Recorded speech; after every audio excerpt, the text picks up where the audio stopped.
Desa atau UDIK menurut definisi universal adalah sebuah aglomerasi atau biasa disebut dengan kota atau kabupaten bermukiman di area perdesaan atau rural. Di Indonesia, istilah desa adalah pembagian wilayah administratif di bawah kecamatan dalam pemerintahan kabupaten yang dipimpin oleh kepala desa. Menurut Bambang Utoyo, desa merupakan tempat sebagian besar penduduk yang bermata pencaharian di bidang pertanian dan menghasilkan bahan makanan. Desa mempunyai 3 unsur, yakni 1. Daerah. Yang dimaksud daerah dalam arti yaitu tanah-tanah yang produktif dan tanah yang tidak.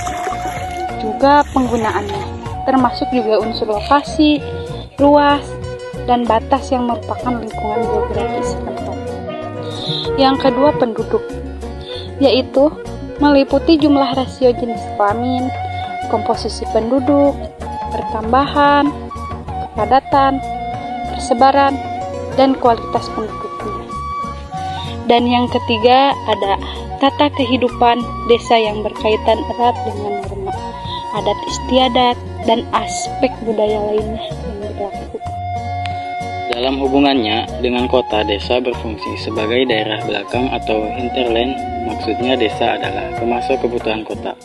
Kebutuhan kota yang bisa dipenuhi desa antara lain pangan dan tenaga kerja. Umumnya desa lebih banyak memproduksi dibanding mengkonsumsi.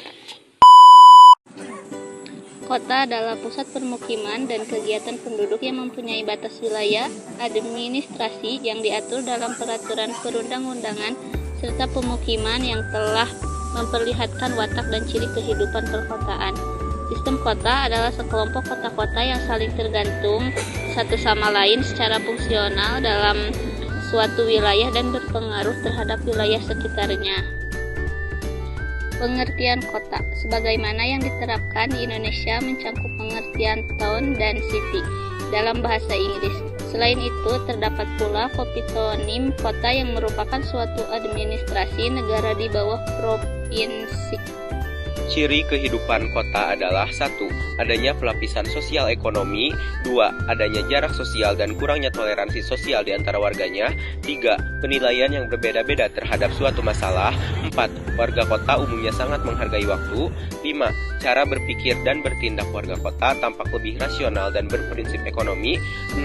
Masyarakat kota lebih mudah menyesuaikan diri terhadap perubahan sosial. Dan 7. Pada umumnya masyarakat kota lebih bersifat individu, sedangkan sifat solidaritas dan gotong royong sudah mulai tidak terasa lagi. Fungsi kota antara lain: 1. Sebagai tempat pusat dari berbagai macam produksi. 2. Sebagai pusat dari banyak perdagangan dan juga keuangan. 3. Sebagai pusat dari pemerintahan. 4. Sebagai pusat dari sebuah kebudayaan. 5. Sebagai penopang kota pusat atau kota satelit.